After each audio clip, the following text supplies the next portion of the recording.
You are now listening to Protecting Your Nest with board-certified family medicine and obesity medicine specialist Dr. Tony Hampton.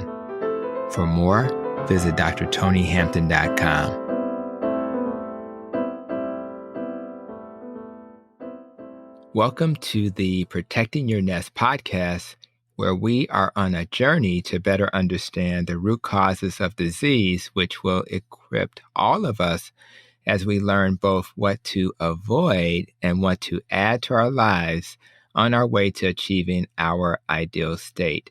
Today, we will focus on the E in our NEST acronym and talk about exercise and find out, what's the best way to deal with exercise and its value. And we're going to talk to legendary Vinnie Tortorich about this subject. Over Vinnie's career, he was known as a celebrity fitness trainer, a model even, and an international motivational speaker. But he also is an author of a well-known book called Fitness Confidential, and also known for making a great documentary, the Fat documentary. In his early life, and that was, he was born back in 1962 in Donaldsonville, Louisiana. And I love Louisiana because I went to school in Louisiana. And at that time, he started working out in the gym at 8 years old, which is crazy. And he became an athlete, star athlete at Ascension Catholic High School. He eventually completed a degree at Tulane and ended up getting a scholarship there. After graduating, he started working as a fitness trainer. And during that period, he also worked and hosted a radio show, WSMB, for some time. And ultimately, he became a trainer and worked with even Archie Manny's son. Over his career, he got known as a celebrity trainer and really worked on a lot of captains of the industry. But he also worked with people like the average mom at home, the average pregnant mom, but even ultra athletes and kids. So he's got a very diverse resume.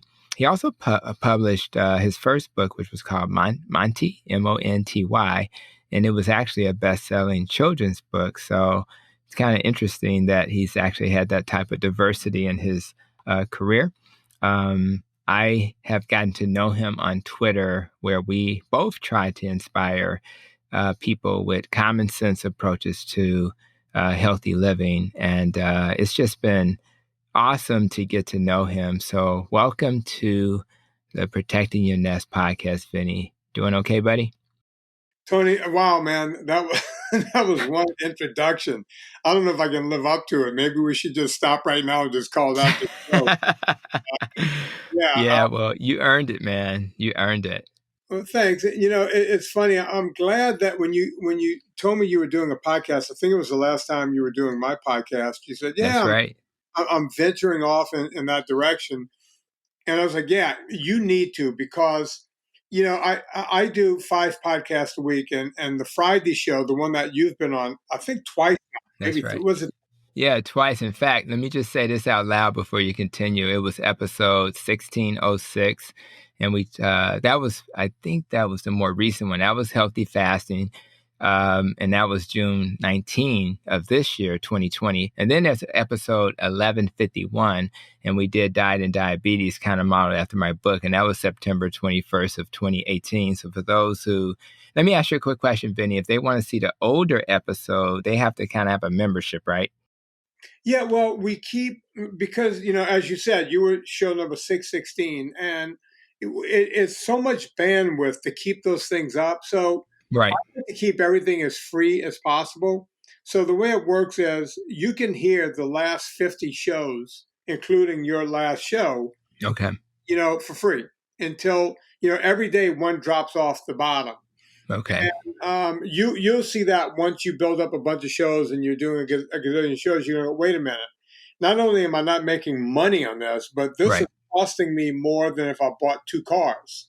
Gotcha. So it becomes very expensive. So on the older shows, in order to combat that, you could get the whole back catalog. So there's like over 1,600 shows back there, and you could get all of them.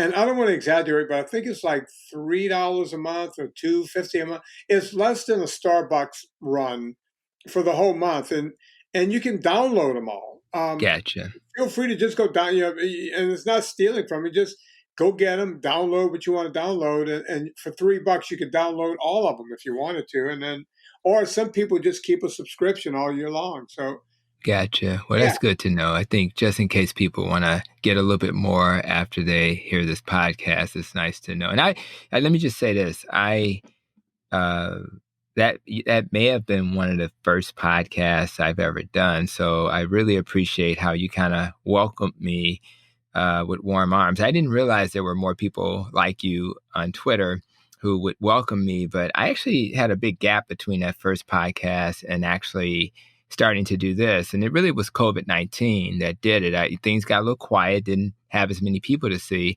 And then I just started watching YouTube videos on how to do a podcast. And lo and behold, I started doing it. So I probably won't do 4 or 5 a week, but if I can kind of share the messages we want to teach, I think that's going to be awesome because there's so many people, even for you, I'm sure you hear people ask the same questions over and over again. So there's a lot of people that are kind of being introduced to these low carb concepts or no sugar, no grain concepts, and they hadn't heard it before. And you have to kind of repeat it over and over again. yeah, that is the truth. I mean, think of any product that you actually know about in your life. Let's take speaking of sugar, let's take Coca-Cola. You drive down the road, you'll see a big billboard. It'll say Coca-Cola. Well, you don't stop and buy a Coke, but it's in your brain, right? And then you're walking into a grocery store, and there might be a little thing on the window. Hey, drink Coke, buy Coke. Really good-looking woman or man with a Coke, and a big Coke going down their throat, and you see it over and over. So as you're walking down the aisle, you finally go, oh, wait, I've been wanting to get some of this Coke, right? It's the same thing with what I do or what you do. You can say it. Once you say it, it doesn't mean that everyone's going to go, wait a minute. Tony Hampton just told me, nest. I heard the word nest. Right. That's right. I'm going to start doing that. No, no, it's going to take years. I mean, I've been doing this now on the internet, for like we're in our ninth year now. The book was a major success, Fitness Confidential. The podcast gets over 1 million downloads a month. And, just like you, I'm on Twitter all night, every night and doing all that Yeah. stuff. And people go, well, yeah, come on, people have the message, right? And I'm like, you would Yeah. think, Nope. but they don't. Now people are picking up on my NSNG, no sugars, no grains approach. That's right. But that's like 9 years, Yeah, and it takes a minute. yeah, Yeah, and that's in fact, we're going to spend a lot of time during this podcast focused on exercise, but when we do our post podcast discussion, we'll hit that no sugar, no grain a little harder. And but I hear what you're saying. It's like even in healthcare, we have to make sure if we have a message for our docs or our APNs, advanced practice nurses, what we do is we send them an email, then we send them we hand them a document, then we may text them. We send it to them as many ways as possible. And even when you do that, there will be people 6 months, you never told me. yeah, It's just one of those things. So I'm curious, I think people who don't know you, and we're going to make this brief, but, let's just say people have never heard of, Vinnie. So you started when you were 8 hanging out at a gym, which is insane. And now you have this history of having trained celebrities and obviously being a documentary creator. So I'm just curious if you could just briefly say, this is kind of how I got from here to there. Just, whatever you'd like to say about that, just so the average person can know who you are. yeah. I was kind of a nerdy kid, and I had a really bad speech impediment, and I was kind of getting pushed around by the other kids, and I grew up in the deep South. Well, you went to school down there, so you know what it could be like, Oh, yeah. and I grew up on a bayou in Cajun country, and we were like the only Italian family down there, and so when they wanted to pick on a kid, it was like me or the black kids. Yeah, basically. That's funny. And with me, it was like hey, you talk funny, and they would make fun of my voice and the whole thing. And kids can be cruel, and there was this old Italian guy who had this gym equipment in his garage, and he was a friend of the family. And he never goofed on me. He was always really nice to me. And so I just started hanging out. And his name was Joe Bonadonna. And I started hanging out there, and he showed me how to lift weights. And he took it easy with me. He didn't go, hey, get under this bench. And yeah, he would just hand me small hand weights and go, do this or do that. And I started asking more and more questions. What does this do? Why am I doing this? I was just this open book. And then, I kept working out with Joe. And by the time I got to be 13 or 14 years old, I I I didn't look like any of the other kids. I had, you got a lot of testosterone running through you when you're young like that, and I built up. I started looking like a bodybuilder as a kid, and coaches started taking note of that at the school. And I was like, wait, maybe this kid can play football and basketball Yep. and run Yep. track Yep. and all of the above. And I did. And by the time I was like 14 or 15, so many people wanted to work out with Joe because of what Joe had done to That's me. right. He decided to rent this small building in town and open a gym called Joe's Gym. And I was his only employee. So in essence, I started training people before trainers were a thing. We're talking, probably 1975, 76. And there I was with Joe helping him move all the stuff into this space. And then people would come in and go, how do we use this stuff? And it was my job to teach grown-ups how to go around and use the equipment and teach them what sets and reps were. I mean, if you think Amazing. about that now, it's, you go online and you YouTube, like you just said, you YouTube how to become a podcaster. That's People right. now just go on YouTube. There was no YouTube back in 1975. That's right. So that's the beginning. And then when I got to Tulane on a football scholarship, it became, what do you want to do? And I just started taking biology, kinesiology, physiology. And before you knew it, they said, you got to turn this into something. So I got into secondary education, got a degree in secondary education, but also had a degree in exercise physiology. And so I'm the most overqualified PE teacher in the world. Is Sounds like you're perfect for this conversation because 8 years old and you're helping adults insane. I just love that story because, even when you think about the guy who kind of served as your mentor in that setting, it's just weird how you kind of helped change his life by him looking at, what people were interested in and, hey, I can turn this into a business. And, it's just life is just magical like that. So, but I do want to touch on exercise, thinking about this nest, which is, that's, honestly, Vinny, you were a little bit of an inspiration. I said, I need a hashtag like Vinny. You know what I mean? I need something that will make sense, that will help people learn something, which is what yours does, the, no sugar, no grain.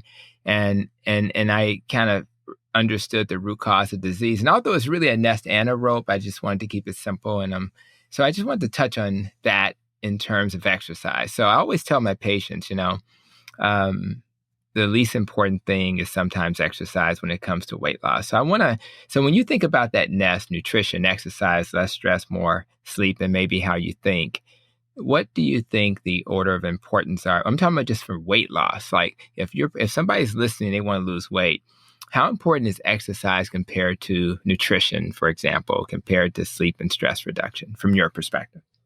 exercise is the least important when it comes to working out. As a matter of fact, every time I walk on stage to do a keynote or any kind of speech, the first words out of my mouth, and remember, my first job in life is trainer.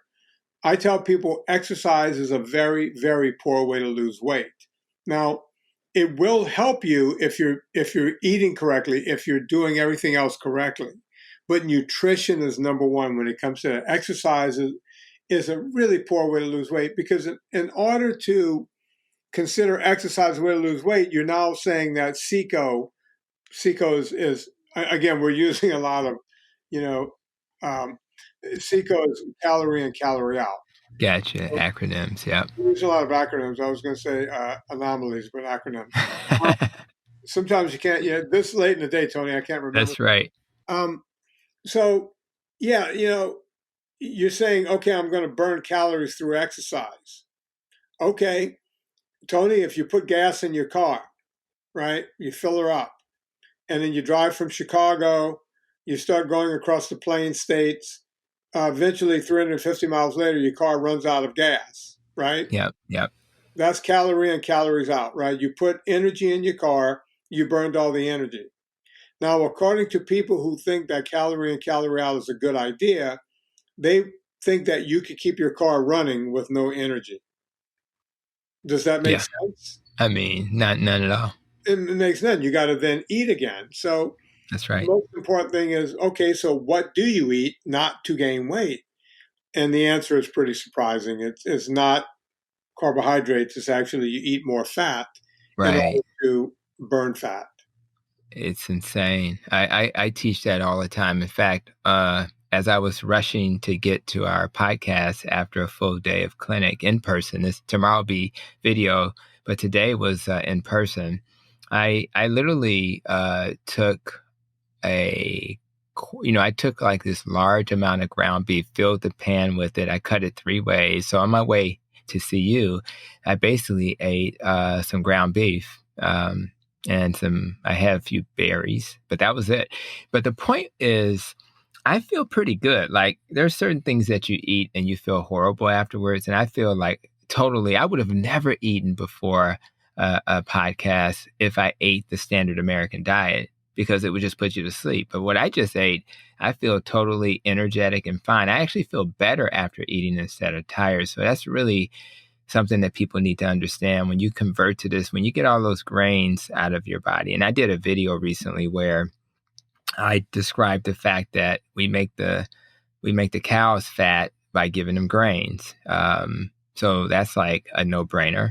So, and then that, when you think about the fancy duck liver dish, and we put corn down the duck's mouth or the geese's mouth to make them fat, their liver's fatty within a couple of weeks. So anyway, I appreciate that. And I kind of knew that you would probably say exercise is the least important because when I did my obesity board training, they said that exercise was for weight loss maintenance, not for weight loss. So now that we've gotten that out the way, first of all, if you're listening and you came to listen to this podcast for weight loss tips related to exercise, don't push the pause button or don't leave the podcast just yet.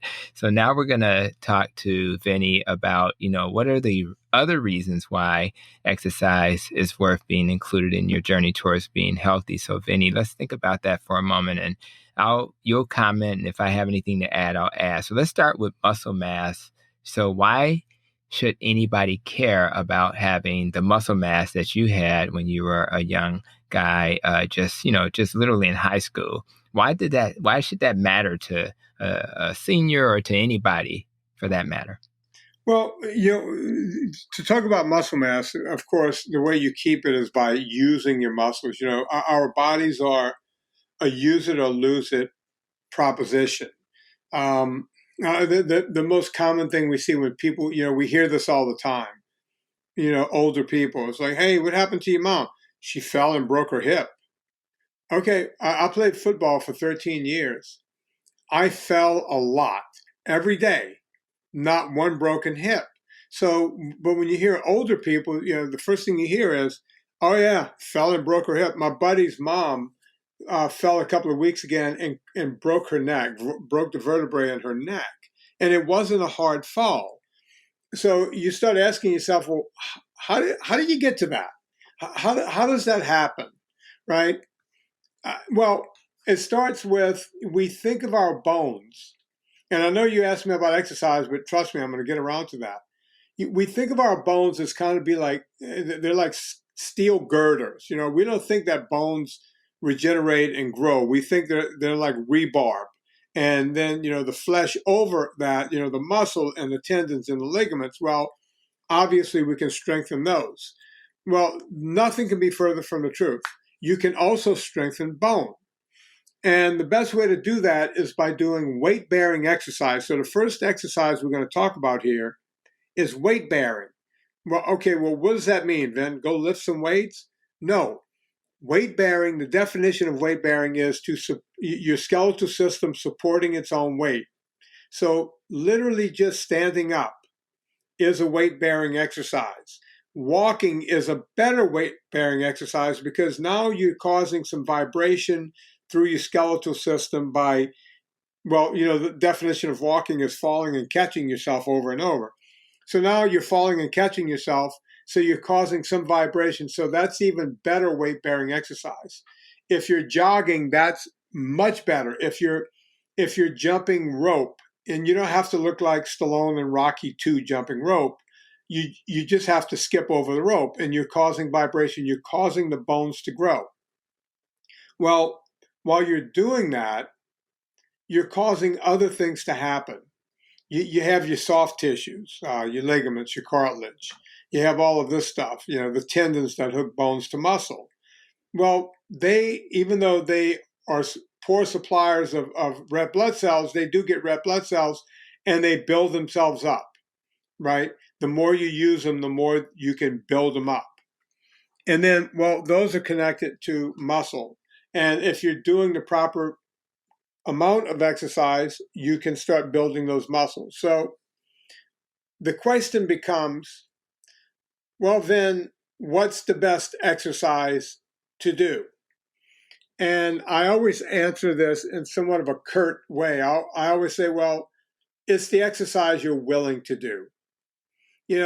I have some people, they'll say, wait a minute, you get on a rowing machine for over an hour? I can't do that for 5 minutes. It bores me to death. But then they'll tell you they have no problem getting on a treadmill for an hour. So Right. guess what? Get on a treadmill. Do the exercise you will do.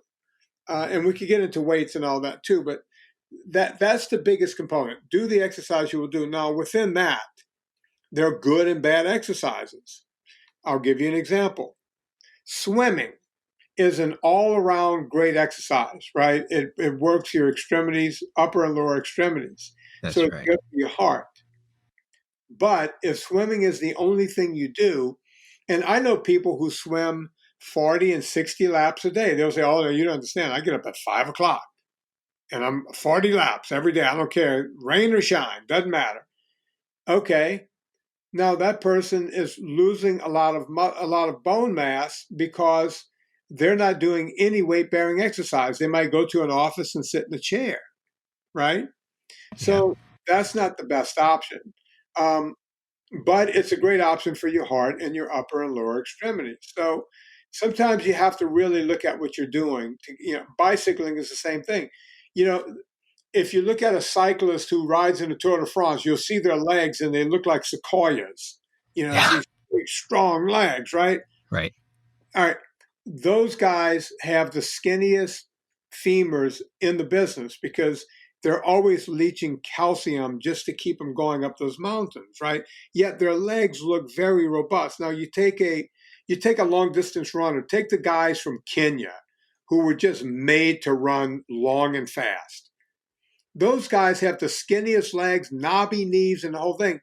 If you took a picture of the bones in their femurs look like it's the structure in a skyscraper. They're just giant, right? So you can't let the muscles always confuse you as to what the bones might look like. I'm rambling on, but That's good information because it's perspective that makes these conversations interesting and nuanced. And I know for me, going back to those seniors, when we do our wellness visits, we always talk about the quads and how they need to strengthen their quads. And it's because of what you said earlier, which is you crack your hip, you're in trouble. The mortality rate for broken hips is just super high. And sometimes just knowing the things that can harm you. And, on my way here, totally unrelated topic, but they were talking about, I think I was listening to Sam Smith, and he was talking about airplanes versus, and the fear about, crashes and the chances that you'll die in an airplane with, the turbulence is like almost like minuscule or nothing, right? But then you get in your car and you're like texting somebody and you don't even think twice about it. And the chances that you'll die. So I think what this does to me is put things in perspective. You just need to exercise. I don't care what it is. And I learned recently that walking felt like exercise. Just this past weekend, I took a walk while I was listening to a lecture, and I felt it was 45 minutes and I felt like I exercised. So, but I do have a question. I'm thinking about this is a really easy question. Recovery. I think about the athletes that have recovery, like Kawhi Leonard, and they seem to do better when they have time off and they recover versus, going at it. So you think about people who, have nice physiques, etc. What's your bottom line on recovery, particularly, over 50, right? It seems like I know we lose a little muscle mass pretty much every year, 1% or so every year from 50 on. People going through menopause, they lose muscle mass. Do you think how important is recovery? I mean, would you recommend a couple of days off a week, or what do you generally tell people you work with? Again, I'll tell you a quick story. May or may not be that quick. For your audience, I was an ultra cyclist starting in the early 90s and on through until I think the last time I did an ultra cycling race was 2011, maybe. And what that means is you're on a bicycle for anywhere from 24, that's kind of the shorter ones, 24 hours nonstop. And the longer ones, I've been on a bike for up to 48, 50 hours nonstop. Um, and, you have a crew just handing you water and anything you need to eat. So, we do these races. And I remember they used to interview us back in the 90s. I was doing mountain bike 24-hour races, and they really thought we were these mutants. It's like these guys, they're mutants. They don't think like us. They were trying to make this whole thing out of what we were doing.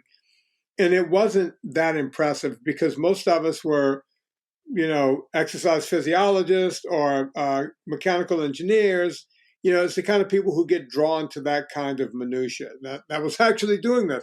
And they were surprised that we had families and, we weren't like these long bearded guys that, smelled like they were homeless or whatever. They were shocked that most of us were actually educated. And they said, well, you guys just ride these bikes around the clock to train, right? And I said, no, nothing can be further from the truth. I usually take Monday completely off and won't even touch the bike. On Tuesday, I never ride more than 90 minutes. And I usually do it inside on a spinner because I don't want to be too far away from my home and I want to be in the air conditioning. On Wednesday, I'll go out and I might go for 2 hours during the long part of the season. But then I want to get off of that bike and rest. Thursday, I do the same thing, hour and a half on the spinner. Friday, completely off again. And then Saturday is a long day. Everything is working up to Saturday. And, Saturday, you might be early in the season, you might be on the bike for 6 hours. When you're getting closer to a race, you might be on the bike for 18 hours on a Saturday, meaning almost a full day. You come back on Sunday, and I would always do what I call my lick your wounds ride, where I would just go out and ride really slowly for 5-6 hours and not even think about how many miles I covered. Just real easy, go out, get off of that bike after 5 or 6 hours, and come home and literally pour a beer, put my feet up, wouldn't think about the bike or anything until Tuesday again. Now, that's a lot of time off of a bike for a guy who is going to ride a bike for 48 hours. And they go, well, that makes no sense. No, it makes a lot of sense because the recovery time, Tony, is worth way more than the time you put on the bike. And let me put it in perspective as to what's going on today. Everyone, we're all working out in the house right now, and everyone's buying these Pelotons, and you can even my rowing machine, my Concept 2, you can hook up and row against other people and do all this stuff. But if you're going, balls to the wall every day doing that and thinking you're doing yourself some good and you're never taking a break and you're never recuperating, good luck, because you will break down. The human body was never meant to do it. Yeah, that makes a lot of sense. And again, as we think about as we get older, it probably makes even more sense to have recovery. So I think for those who are listening and you have these goals in your head, be patient. I think the long term goals are better, and think, okay, I just got to check the box. I exercise, but I also need to check the box that I give myself ample recovery, because not giving yourself ample recovery is going to be too stressful, and your body needs to. In fact, if you think about how the body works, it's like you break down the muscle so it can build back up. So let's give it a chance to build back up. So, but this topic reminds me of stress. So when I think about you and the people you've worked with, these are high performing celebrity type folk. And I'm sure that they live a stressful life. Have you noticed that it's also helpful for them in terms of reducing their stress? I mean, what kind of things have you observed over the years?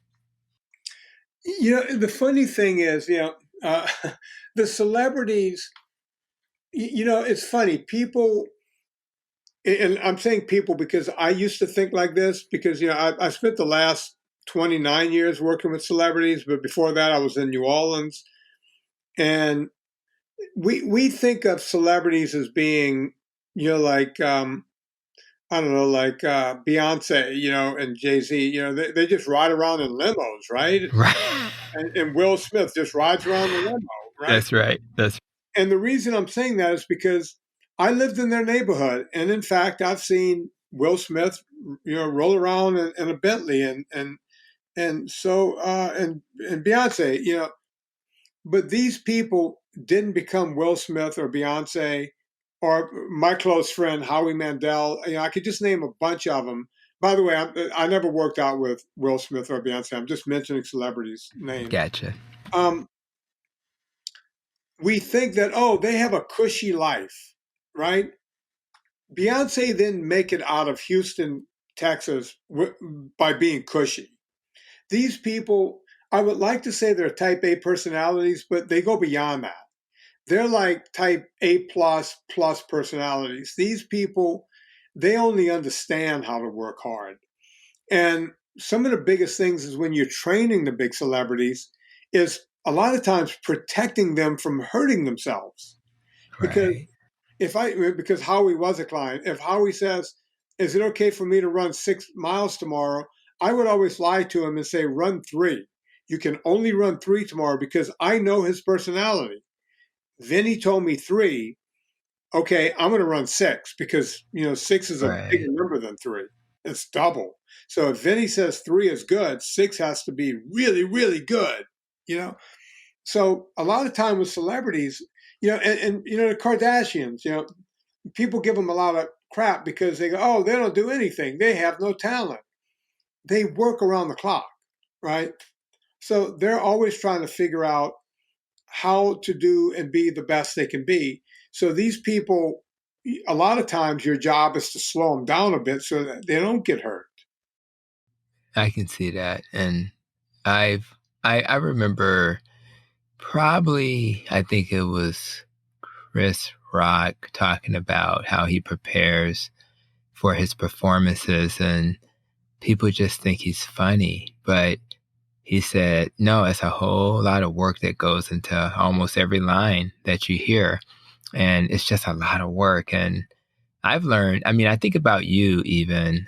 You mentioned, 5 podcasts in a week. And um, I think about how my day was today and how you're just kind of running from one thing to the next. And it just seems like that's just the nature of the beast. And so for anybody who's listening who's kind of looking for the easy way, it's probably no such thing.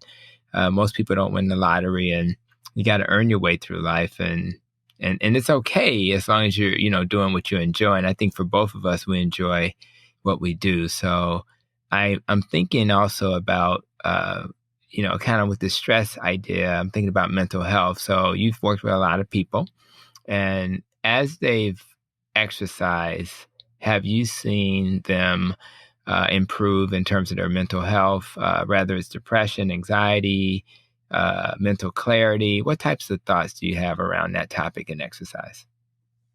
Yeah, it is funny, and I have seen a lot of that over the years, especially from the ones that didn't want to exercise to begin with. those are usually the people when I get called in because, the actress just had a baby and she never really did like being skinny in the first place. And so after the baby, she put on a good 30 pounds, and now they want her to be in an action adventure movie, and they got to get the weight off of her, because she's bankable. They call it bankable in Hollywood. So they call you in, and you'll go into that type of person, and we'll go, okay, day one, we're just going to go for a walk here. We're going to walk and talk, and they'll just go, I guess, okay, like they don't even want to go for a walk, right? And then you'll say, "Hey, I went through your pantry." I ask them before I go through their pantry. I don't just walk into their pantry. And I went through your pantry and I pulled out these 57 items. I'm not exaggerating that. It's everything from barbecue sauce to, ketchup to, like fruity pebbles. I pulled all of this out of your pantry. This all has to go. Oh, really? Come on. I'm exercise. It's like, yeah, exercise won't do it by itself. And a lot of times it feels like you're pulling eye teeth. But eventually when they start feeling better, and the first week they're really sluggish because they're in pain now, they're a bit sore, and maybe, they're wondering if they could give the studio the money back and not be in the movie. By week two, when you get there and they're already ready to go, and they're saying, "Come on, you're a minute late. Let's go do this." You realize that they started seeing, this, the worth of what we were doing, right? And maybe it's not 1 week down the road; it might be 2 or 3 weeks down the road. But at first, they're only doing it to make a paycheck, and before you know it, they're asking me, "Hey, do you think I could do a sprint triathlon when this is over with?" Or, "Hey, I've always wanted to XYZ climb. My friend climbed Mount Whitney. Do you think I can make it up Mount Whitney?" And then we start setting other goals beyond the movie, and so, yeah, I think people see the difference no matter how tough it is for them at first. That's awesome, and that's well, I know, I feel much more I had not had your experience, and I was a tennis player, back in the day, played for my high school, a little bit for my college, and I know I always felt better when I was more active, but you go to medical school and then you just stop doing, we actually did work out for a little bit. I think the first couple of years, me and my buddy, um, Dr. Pete Thomas, he actually works in the Chicago area too. We went to Xavier and to medical school together, and Oh, we would wow. work out. We actually got closer to your, physique during medical school. And then you get into your program and you just kind of start slipping and you just don't do it. But man, when I exercise, I feel great. Now I'm back on a nice routine where 4 or 5 days a week I do something. And even just walking down the hallway at the clinic, you just feel different. So my mental clarity is there and your confidence is there and all of that good stuff. And one thing I try to do though, Vinny, is I try to get enough sleep. So that can be tough when you're busy. But my question for you related to sleep is: do you have any thoughts on exercising late at night versus in the morning? Is it just a personal thing? Does it, it seems like it would improve your quality of sleep, but what's been your experience either personally or with your clients? The one thing I never had a problem with this. I've exercised back in those days when I was training clients full time and I was doing those crazy bike races. A lot of times that spinning I was just telling you about for 90 minutes happened like I would get on a bike at 10 o'clock at night in my living room in front of the television and just go for the 90 minutes and take a quick shower and hit the sack at midnight. And my brain doesn't go into some people when they exercise, they go, "Man, my brain starts reeling. I cannot exercise at night." I can. I know a lot of people cannot. They'll say, "No, if I'm exercising past 8 o'clock, I can't do it." Obviously, earlier in the day when you have more energy, 10, 11 o'clock in the morning is the best time, but that's usually when people are working, you know. So, as long as I always say the best time is when you could do it, as long as it doesn't keep you awake, because we keep kind of going back to the subject, but it's worth it. exercise is important, but sleep is even more important. Yep. I was just Yep. one of those lucky people that could get off the bike, quick shower, quick cool. It would be a cold shower just to cool me down faster, and then just in bed, and then snoring within 5 minutes. Um, but yeah, very very important. And the best time of day. I mean, I've seen studies, Tony, where 10 o'clock in the morning is the best time, because Yep. your body's here, there, and everywhere. But maybe now more than ever, people can do that kind of thing because everybody's working on Zoom and at home, and so maybe we can kind of do that. But tell it to a guy driving a truck or the woman working on an assembly line who's doing a 9 to 5. They Right. have to Right. fit in whenever they can.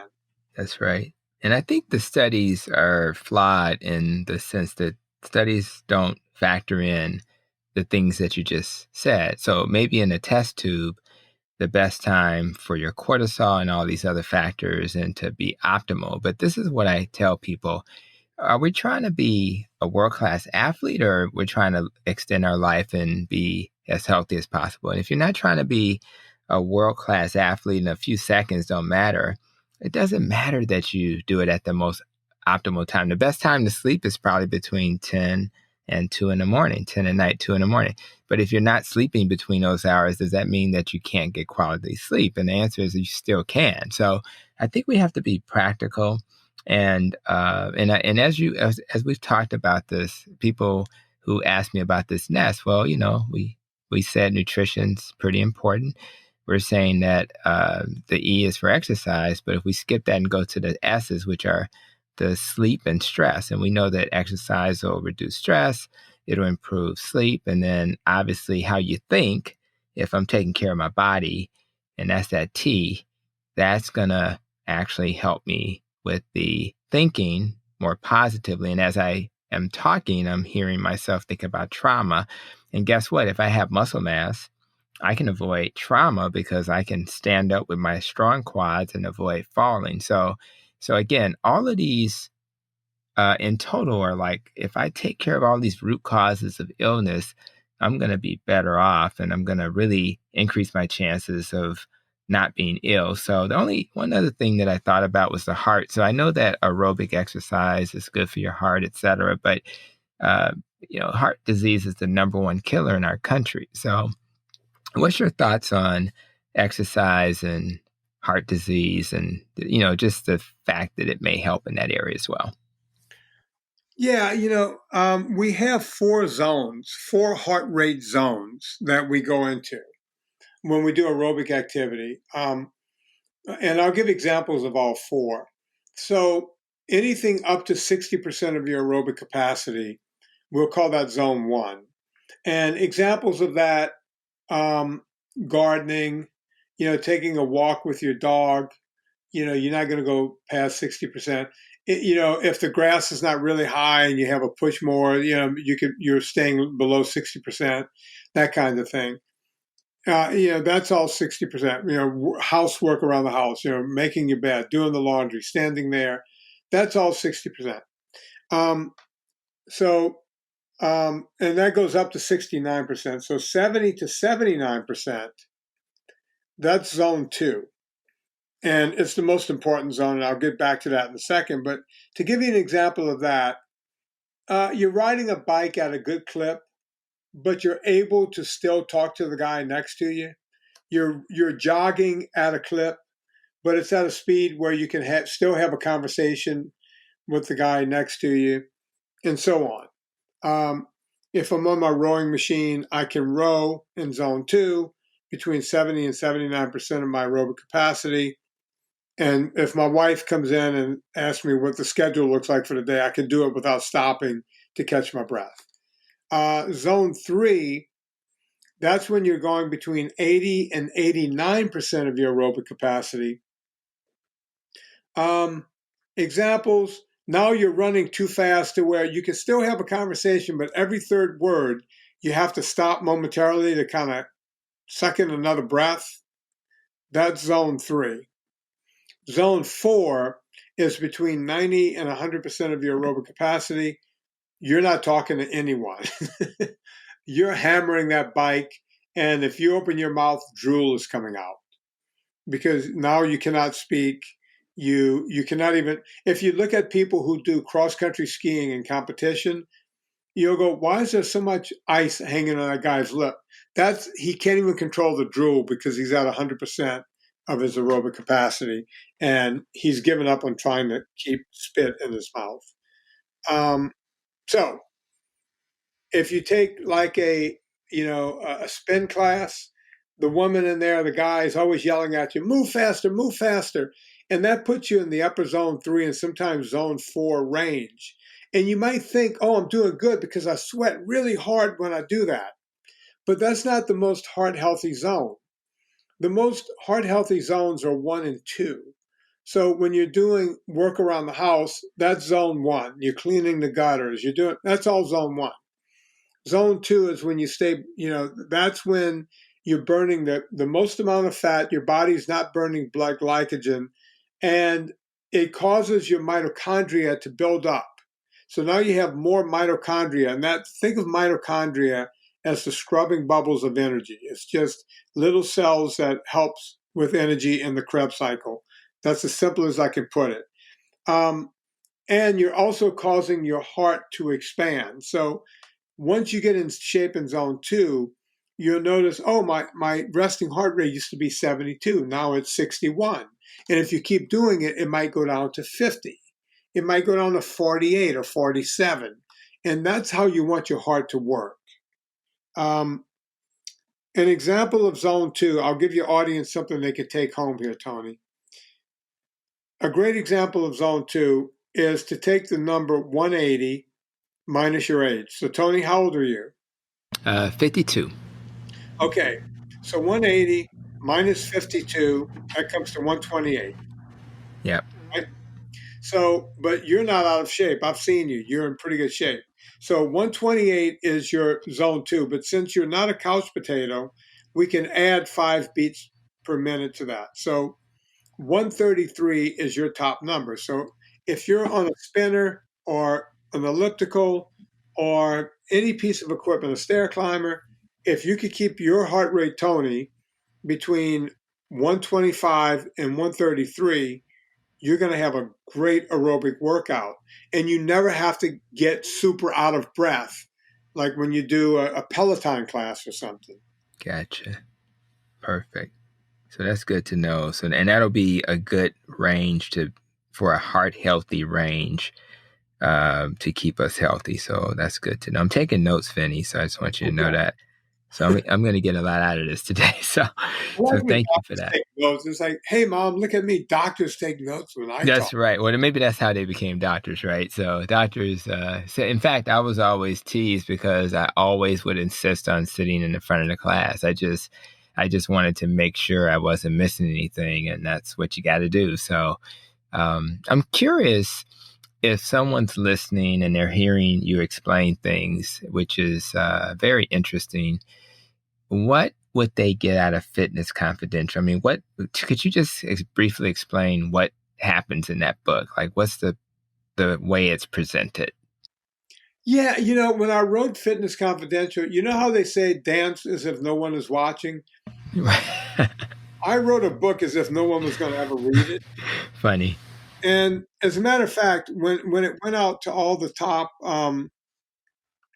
book houses, all the major publishers, they all gave me the same, feedback. 2 of the companies, Simon & Schuster and HarperCollins, offered me a 2-book deal. They said, we want you to take this book, split it in 2. We'll give you more money to do that, and then we'll give you a book deal. And I didn't want to do that. Right. And they said, I finally asked both of those companies, why do you guys want me to cut this book in half? Mm-hmm. And they said, because you've written somewhat of a memoir and a fitness book all into one. And we don't know if we should put it in autobiography or in fitness in the bookstores. I said, so your biggest problem with me is placement in a bookstore. And they said, yes.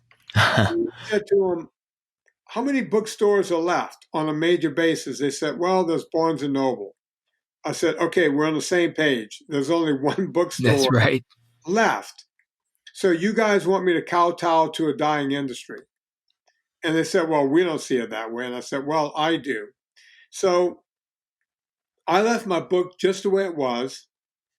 I hired an editor. I hired everyone I needed. I did an audio book of it. I did the whole thing. It cost me around $14,000 on a book that they told me would never sell. And the book not only sold, but it still sells. The book is now 7 years old, and people still buy it like you wouldn't believe. Like it's a top selling book. And it's because it's somewhat timeless. I tell the story of having cancer and going through that. And I tell the story of being an ultra athlete. And I also tell people how to get in shape, all in Mm. one book. And so, people are buying it. Like they'll have a family member that's going through leukemia, like I did. And they'll go, you should read this guy's story. Or they'll say, hey, you're getting into, long distance bike riding. Read this book. Or, Yeah. hey, you're doing Atkins or low carb. You should read this book because it's Yeah. all in It's there. all there. Before you said something that I want you to touch on just a little bit, leukemia. So I just need you to speak to exercise and leukemia or cancer, any connections that come to mind when you think about that. Well, the one thing I do think, you know, I really think I caused my demise with that leukemia. Um, and I have no way of actually substantiating this, but back in those days when I was doing all that bike riding and staying up all night during the weekends and all that, and I was working with clients around the clock and then coming home and riding a bike, I was only getting about 4 hours of sleep per night. Hmm. And I've always wondered if that didn't just wear me down to just kind of open that door, because as you doctors always say, we all have cancer cells. It's Yeah. those that get expressed. It's the recovery. I mean, you Yeah, have to give your body a chance to recover and repair and get rid of those cells that may harm you. But sometimes you don't give it a chance. All this oxidative stress, and for those who don't know what that term means, it's like, the rusting apple is oxidation. And your body has a way of repairing. We think about vitamin E, antioxidants, but your body through exercise, through eating the right nutrition, will allow you to heal and repair. But part of that is getting adequate sleep. So I agree 100%. yeah. So that's kind of where I was with the cancer, and then when I finally got rid of, like I won. A lot of people don't win. Some other people do win. I won the cancer battle, and this is back in '07. I remember asking my doctor. I said, "Hey, I'm in Hollywood. All these people are telling me I need to drink 20 glasses of, you know, wheatgrass a day, and I need to go on a juice fast." And I said, "Is there any truth, any knowledge behind any of this?"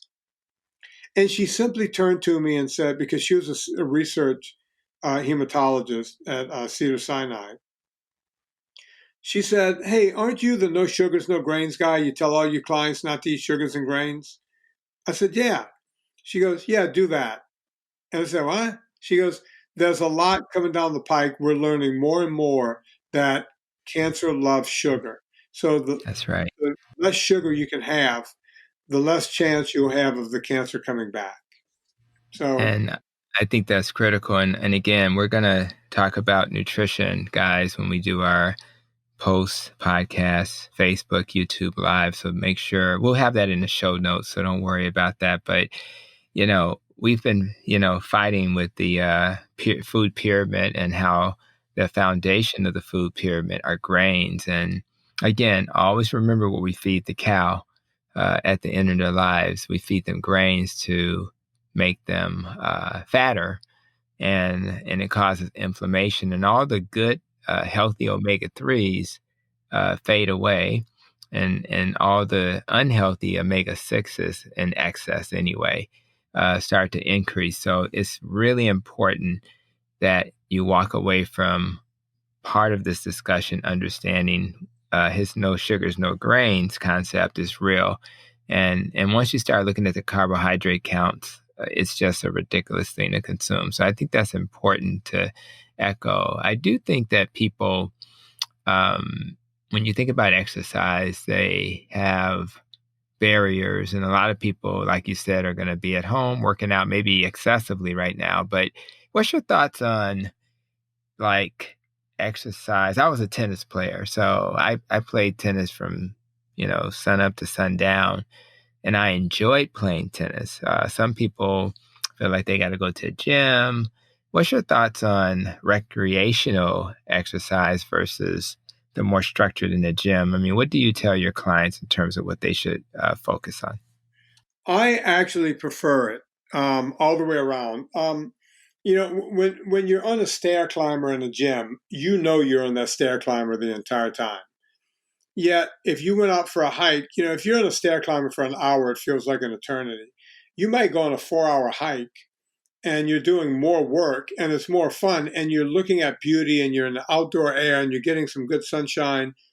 So if it's between, taking a hike or stair climber, I would say, go for the hike. If let's say, you might be sprinting on a treadmill. No, tennis is actually as good or better because it's a lot of start stop, it's a lot of jumping and moving around, and it gives you everything we were just talking about. And it keeps your mind strong because you have to keep your mind in the game. Um, and that goes for anything. I do a lot of paddling, paddle sports. I'll get out in my kayak and just go for hours. Is that a Louisiana thing? Where'd that come from?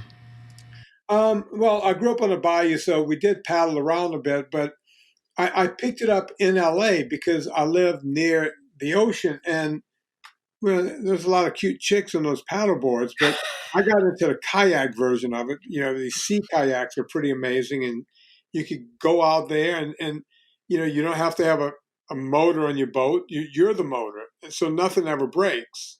And it's way cheap, and it's a lot of fun. You know, so yeah, I got into it there, but paddle sports are amazing. So yeah, do I get on my rowing machine in the house? Of course, because I can't go out to the water every day. But when I'm on the indoor machine, I'm doing it thinking about the outdoor version of it. It's like, hey, I'm going to do this 3 times this week because on Saturday I'm going to go outdoors and do it. So it also helps. Think about all the times you worked out indoors, Tony.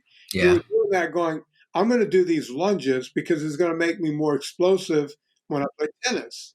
You know, it becomes that sort of thing. That's right. It makes sense. But if it wasn't for listening to your podcast when I was exercising, and what I like about your podcast is very conversational, and you guys tell stories and things like that. So it's actually pretty entertaining. But if I wasn't listening to a podcast when I was exercising, it wouldn't be the same experience. So I thank God that we have that type of entertainment to kind of keep our brains together. So, man, I think about we have that New Orleans connection, man. It's like every time I think about that, I love. In fact, I heard a little of that New Orleans in your voice earlier. I don't know if you feel like you still got a little bit of that, but I heard some of that, and I'm always. It's like my second home because I spent so much time down there during my college days. So I really, I love that place, man. I just do. So let's think we're near the hour, and I was curious about, just final takeaways. I know some of the takeaways are obvious. Don't depend on exercise for weight loss. But before I give my final question, what would you say to the audience? Like just take home messages as it relates to exercise and how people should think about it as a whole.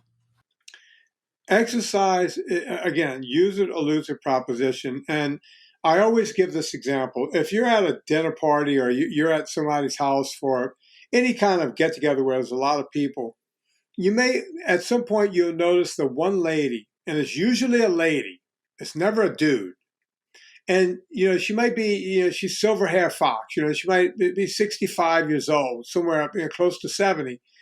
And you'll notice when she sits down in a chair, she still sits down with grace. And when she gets up with grace and the whole thing. And every time I've walked up to one of those people and I said, okay, which is it? Are you still dancing or do you do yoga or Pilates? or is it a bit of all three? And they always smirk and go, yeah, how did you know? I dance. Or, oh my God, how did you know? Yeah, I do yoga 5 days a week. It's when you're stretching and moving, your body stays young. It just does. And when you see those, it's like I said, it's always women. You always see them, and they can still get out of a chair without looking, belabored or lumbering to get in and out. If you know what I'm talking about. So do it. Just move, because the fountain of youth is exercise. It's the only way to keep your body young. Yeah, totally agree. And always remember, guys, like I said earlier, walking is exercise. So it's okay to do that as well. And so thank you for that, those final thoughts. And I guess the last question, as you know, my Nest and Rope acronym are about root causes of disease. And today we focused on the benefits of that E in a nest, which is the exercise beyond weight loss, of course.